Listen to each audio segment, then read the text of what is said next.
Key features of the Constitution. Federalism. India has federal form of government, meaning that our country is governed at two levels. That is the union government and state government. Both sides of government have the powers defined by the Constitution. Federalism. Federalism means एक देश का India का दो sets of government होता है, उसका नाम ही है फेडरलिज्म. जैसे union government and state government. Union government means central level government and state government. Both sets of government have their powers defined by the constitution. दोनों साइड के गवर्नमेंट का power जो है वो कहाँ पर लिखा होता है? कॉन्स्टिट्यूशन पर. In India there is a division of powers between the centre and the state guaranteed by the constitution. India के कॉन्स्टिट्यूशन में ये पावर जो होता है सेंट्रल और स्टेट का, ये लिखा हुआ है और श्योरिटी दवा है Constitution. The Constitution is supreme and all political organs authority from it. Constitution सबसे ऊंचा है जितने भी political organ है from it. Political organ means political party or others. Each state enjoys considerable independence is exercising powers of subject mentioned in the state list. Each state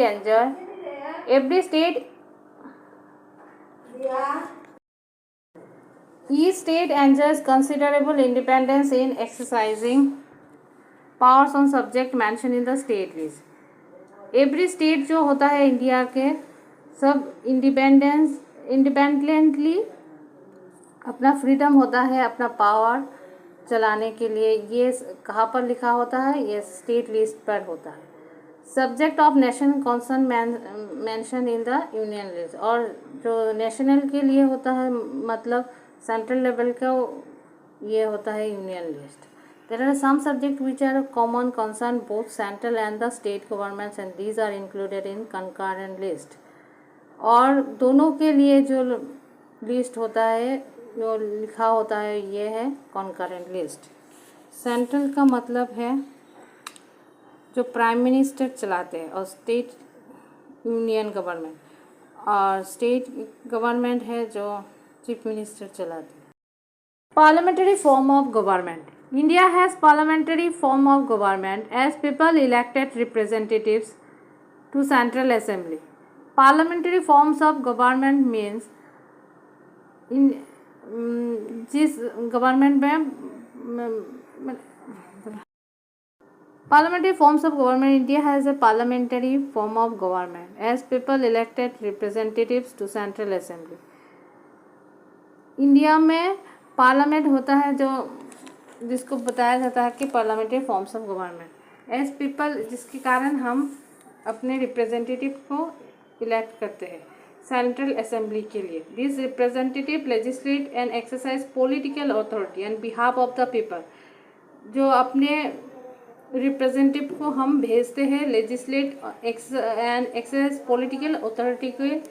legislate means जो law बनाते हैं इनके लिए देश कैसे चले, और उसके एक्सरसाइज पॉलिटिकल अथॉरिटी को एक्सरसाइज करने के लिए हम अपना रिप्रेजेंटेटिव को भेजते हैं जिसे हम एमपी बताते हैं, member of parliament. This assembly of elected representative is called the parliament. और इस जो सेंट्रल असेंबली और जो असेंबली बताया जा रहा है इलेक्टेड रिप्रेजेंटेटिव्स है उसे हम बताते हैं parliament. Also every citizen of the country irrespective of any bias और discrimination can contest the election. और इसमें पार्टिसिपेट होने के लिए इस इलेक्शन में इसमें कोई डिस्क्रिमिनेशन नहीं होता है. डिस्क्रिमिनेशन की मतलब भेदभाव नहीं होता है, इसमें सभी सिटीजन पार्टिसिपेट कर सकते हैं. Separation of powers. There are 3 organs of the state. मतलब अपने देश का जो है 3 ऑर्गन्स है लेजिस्लेचर जो फ्रेम करता है लॉज को, मतलब आइन, देश का आइन कानून बनाते हैं। और उसके the executive that execute this laws, और एग्जीक्यूटिव जो होता है वो एग्जीक्यूट करता है लॉज को, मतलब administration. And judiciary that resolve disputes and maintain order, मतलब जो कोर्ट होता है वो अपने ये सब काम जो होता है, जैसे judiciary resolves that disputes and maintain order, जैसे काम होते हैं जो कि विचार करना, वो जज करके देता है। जैसे सुप्रीम कोर्ट का चीफ जस्टिस होता है, बाकी अदर्स कोर्ट का जो जज होता है वो अपना जो है, हम जब किसी के लिए अपील, किसी विचार के न्याय के लिए अपील करते हैं तो वो सब वो देखते हैं, विचार करके देता है। To prevent the misuse of power the constitution has prescribed the function of each organ, और ये रोकता है कि कोई भी पावर का मिसयूज ना करे। और the constitution has prescribed the function of each organ, अब एवरी ऑर्गन का काम जो है, फंक्शन जो है वो इस पर एक्सप्लेन किया गया है कॉन्स्टिट्यूशन पे। There is a balance of power between this three organs as check the others.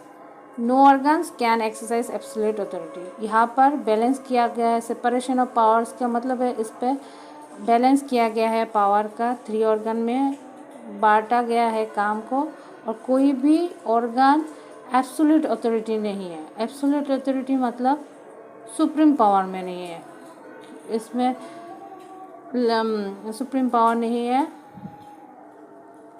इसमें नो ऑर्गन्स कैन एक्सरसाइज मतलब यहाँ पर कोई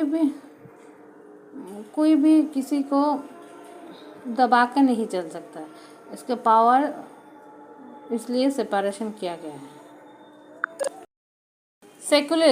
Secularism. The word secular clearly indicates that all the people have a complete freedom to follow, preach and practice any religion they want. Secularism means धर्म निरपेक्ष। हमारा देश सब धर्म को सम्मान करते हैं और सब धर्म के लोग यहाँ पर रहते हैं। ये जो सेकुलर वर्ड है ये क्लियरली इंडिकेट करता है कि people have completely freedom to follow, मतलब follow and practice any religion, सब अपने अपने धर्म को फॉलो कर सकते हैं। A secular country does not establish any religion as the official religion of the country. एक कोई भी सेकुलर देश कंट्री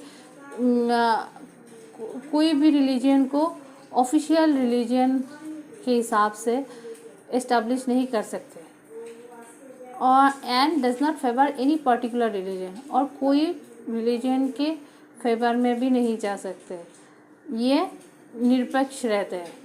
और not does it discriminate against people on the basis of the religion they follow, और कोई भी जाति के लोग को जाति धर्म लेकर भेदभाव नहीं कर सकते, और सभी धर्म के लिए समान सम्मान या रिस्पेक्ट करते हैं।